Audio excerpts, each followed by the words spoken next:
بکەین.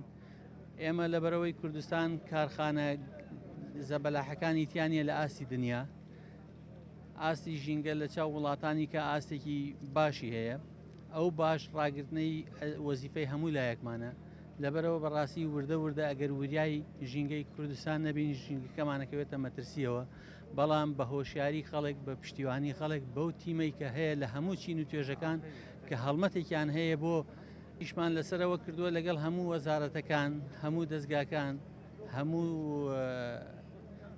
لایەنە پەیوەندیدارەکان بە تیم کارکەین. ئەم تیم کارکردنە مانای ئەوەیە کە هەمومان تەواوکاری یەکتری بین، چونکە ژینگەی کوردستان پرسێکی گشتیە لە وەزارەتی پەروەردەوە کە پەروەردەینەوەی نوێ بک بۆ ئەوەی کە ژینگە بەرز ڕاگرێ. لە وەزارەتی خوێندنی باڵاوە ئیش لەسەرەوە کراوە بۆردێکی زانستی ژینگەی دروستکەین بۆەوەی هەموو چمکەکانی ژینگە لە خۆ بگرێ.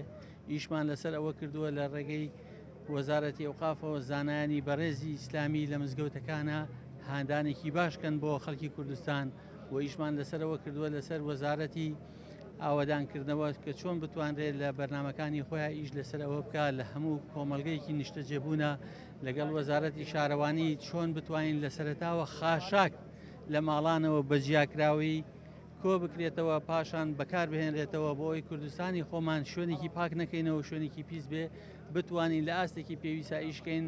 بەو گیانی تیمکردنەوە ئیشێکی باشمان لەگەڵ هەموو دەستگاکانە هەیە.